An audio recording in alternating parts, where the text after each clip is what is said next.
Er, it's cold in here. I said there must be some toros in the atmosphere. I said, oh, wee, oh, ice, ice, baby. I don't know if they said baby, I can't remember. Hello and welcome to the Quiet Riot. If you are new here, this is where we talk film, television, and media. We dive a little deeper into the films of way back when.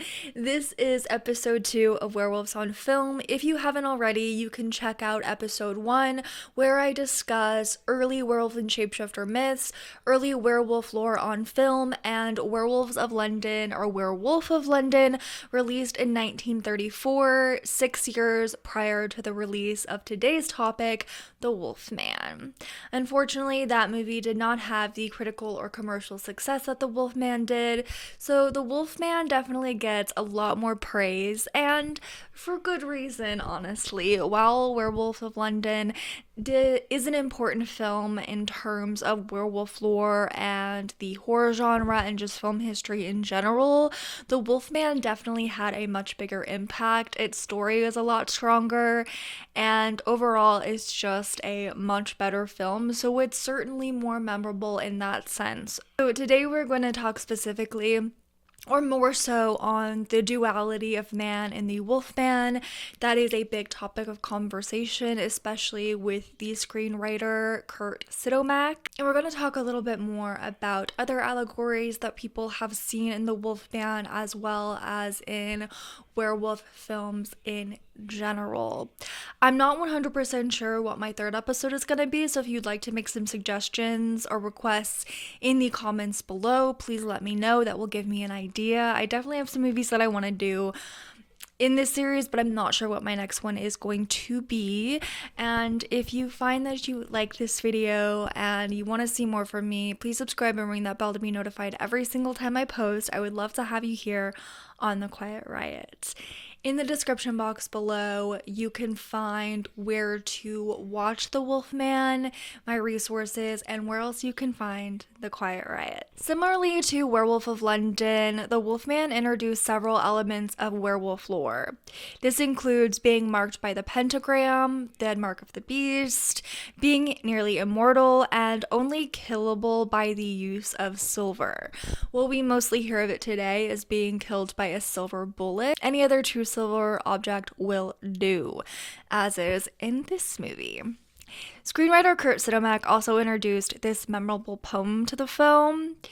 Even a man who is pure of heart and says his prayers by night may become a wolf when the wolfsbane blooms and the autumn moon is bright.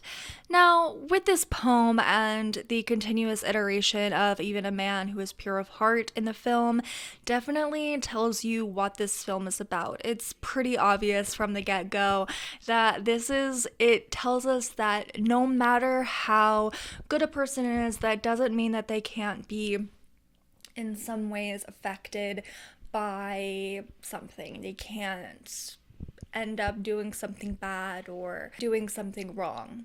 And in certain aspects, I feel like this film has a great a great callback, a similarity to Dr. Jekyll and Mr. Hyde, which is funny because Werewolf of London, there was a lot of comparisons that people made as like a ripoff to the 1931 film of Dr. Jekyll and Mr. Hyde, which I really couldn't speak to that as far as the film goes because I haven't seen the film yet. It sounds like I need to, and I definitely want to eventually.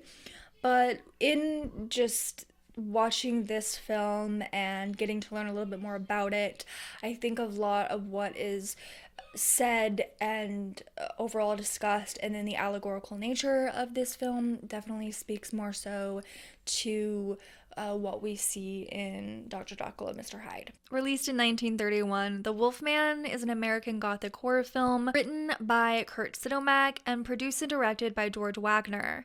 The film stars Lon Chaney Jr. in the title role as Larry Talbot, who returns to his ancestral home in Wales to bury his recently deceased brother and reconcile with his estranged father, Sir John Talbot, played by Claude Rains. Talbot finds himself falling in love with local girl Gwen, and despite her persistent refusals of his persistent proposals. They end up going for a night at a proposed time, and she ends up bringing along her friend Jenny, as one does when they are going on a date of sorts with someone who continuously decides to ask them out, even though they've said no multiple times. Do not do that. Do not do what Larry Talbot does.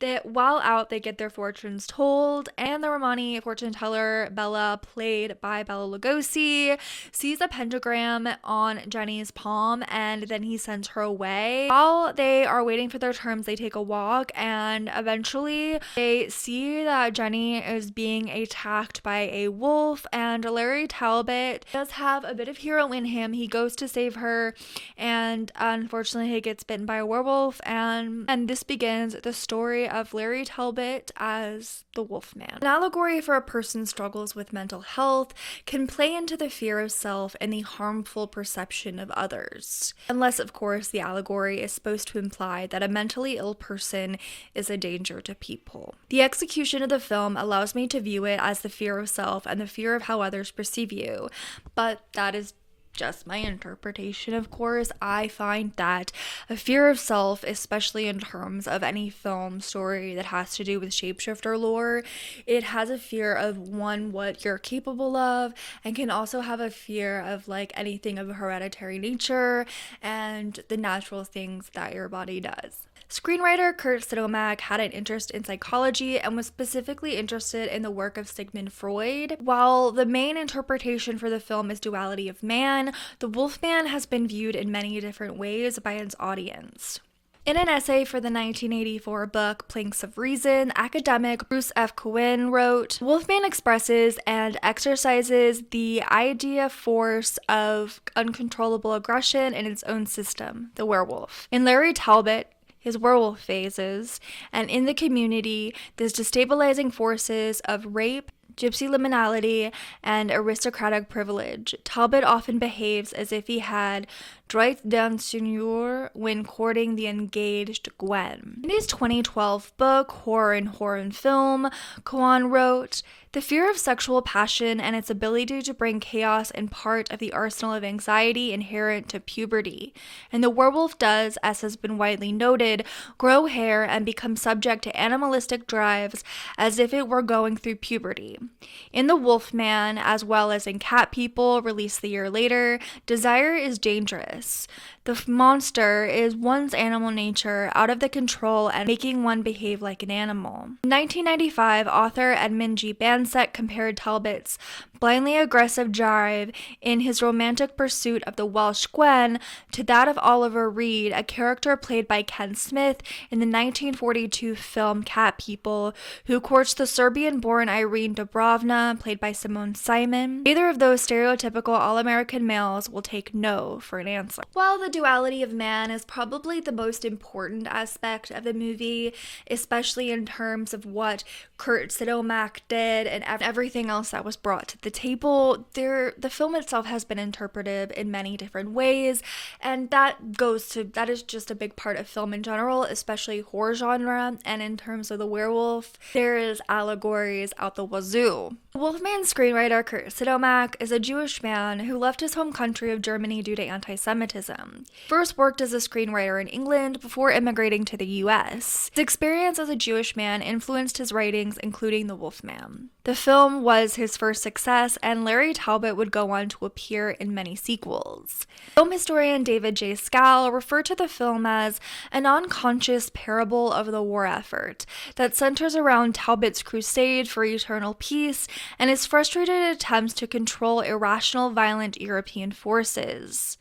Allegory in itself, or the way people perceive a movie and the different interpretations that come from it, can come from not only how we perceive other people's experiences and what we know of them, but also our own personal experiences and how we relate to what's going on screen or when we read a story. The film was released shortly after the bombing of Pearl Harbor. The anxieties of war grew at home, and horror at the time represented those fears and anxieties. I like to say that we live in a very different time today, and that includes in the entertainment industry and the movies that are made and how an audience responds to those films. It tends to be a lot gorier for the most part, or a lot more intense, and it very much depends on the subgenre of said horror film. When it comes to the Wolfman, from a modern perspective, the film seems rather tame. A lot of horror, and probably all horror from that time, does appear tame. Does that mean that it can't scare us or make us feel uncomfortable? No. But when we are watching the Wolfman and films like it, from a modern perspective, the film is rather tame and may not have the same response, and we may not have the same response as audiences of the day. In the Hollywood Reporter's review released on December 10th, 1941, the review was originally titled Wolfman Horrific Tale, possibly too much so for present day. The Wolfman serves its horror straight. A very substantial cast undertakes to sell believably a tale of superstitious folklore, the one about the werewolf. And producer-director George Wagner dresses it up with all the craft at the command of a studio practiced in spinning horror yarns. Still, it is impossible to guess how the public will accept the Wolfman in these times. While in later films Chaney would transform into the wolf on screen, the Wolfman showed Talbot's feet change on film, with the rest occurring off screen. His feet were uncomfortable rubber boots that had yak hair attached to them, and they would also add like individual yak hairs to his face and other parts of his body. And probably the easiest part of that transformation was the wig they put on his head. But considering all the makeup and the fact that it took anywhere from 5 to 6 hours to get it on, was definitely a grueling period for Lon Chaney Jr. as well as Jack Pierce, who special effects artist for this film, its sequels, as well as 1934's Werewolf of London. I read in 2 separate places that it took 1 hour to take off the movie, and then somewhere I read 3 hours. I choose to believe that it did take 3 hours because of all the individual yak hair. Specifically, like everything else was probably, though not super easy, was a lot easier to take off as far as taking off those individually glued yak hairs, so I'm gonna go with the 3 hours to remove here. According to Chaney, he had to sit for several hours in order to make the transformation scene come to life. Apparently, Lon Chaney Jr. did grow very tired of the process while making this film, and this really did not make the relationship between Chaney and Pierce great. They apparently hated each other, but it didn't stick too much, or at least they were able to be civil towards each other because they both ended up signing on for 4 more films. After all, this movie is probably what Lon Chaney Jr. is known for the most. He, like his father, had appeared in many different films in which he was in different special effects makeup, but Larry Talbot specifically is the character that he is most known for playing. Watching this movie brings a lot to mind in terms of allegory and just the general interpretation that we as individuals have put onto this film. I think when you watch films at different points in your life, they can have a very different meaning for you. And when you're somebody who's going through many different changes in your body, specifically through puberty, you might see the film as more in that sense, an allegorical for puberty, or if you're going through any other changes based on both physical and mental illness, disability, you can see yourselves in the struggle of Larry Talbot and anyone else that may be going under similar transformations in movies that are dealing with shapeshifters, especially when the characters themselves are the main front, like the main character. They're the story that we're following. Of course, you have certain films that follow people who are being attacked by werewolves, and that kind of takes away the fear of self part of it, or when something happens to you, how that may change you. So there is a lot that we will be talking about in this series in regard to the allegorical nature and the different interpretations that we tend to go towards when we are watching films with werewolves and shapeshifters. If you haven't already, Werewolf of London video is available to watch. That will be in the description box below, along with the first video I ever did on this channel. I discussed cat people will be linked below. I find that shape-shifting media is very interesting because of the different interpretations that we can make of as an audience and the different essays and articles that people have written on them. And you can find that there is quite a bit on the Wolfman. The Wolfman itself has been discussed about a lot, and in specific, it is about the duality of man, and that can come with a lot of different things. As an audience, I personally see it as the things that you can't control when something happens to you and how that affects you. And I see it as if something was to happen to you and you become ill because of it, or you become disabled because of it. And from being today and seeing, you know, what happens to people after COVID and people experiencing long COVID and how it affects, you know, different people individually and how it has affected the world. It is interesting to see how the different experiences of the individual, the culture, the time in which we're in, and how that generally affects our interpretation of a film. And a movie like The Wolfman, one of the reasons why I think it lasts so long and its impact has been so much is because we do have a much more of an attachment to it, because we are able to attach our personal experiences as well as the experiences of the time to the movie. Thank you so much for listening to me and watching me talk about The Wolfman. I would love to know your personal interpretations of the movie, what you really like about it, have you seen it? And again, if you have any movies that you would like me to discuss on this channel, for this video specifically, for this series, or just in general, let me know. I have some ideas of movies, videos that I want to do this year, some that I already have scheduled because they've been previously requested and I'm finally getting around to those. But I'd always love to hear from people, just especially since I have new subscribers, quite a few new subscribers now. I would like to know what they'd like to see on this channel, and if they want any specific rec lists or anything like that. I'd love to hear from you. I wanted this video to be not quite as strenuous in editing, filming, editing, writing, all of that, mainly because when it comes to like my long like 10 lists of and going through the history of film noir, that one took me a lot, and there was so many things that were going wrong for me when I was doing that. I feel like there's always like a couple videos that I make where something just goes wrong and it's hard to do. But you know what? That's just part of it. And you know I love it when I like don't give up. So, hey, I'm learning a lot here.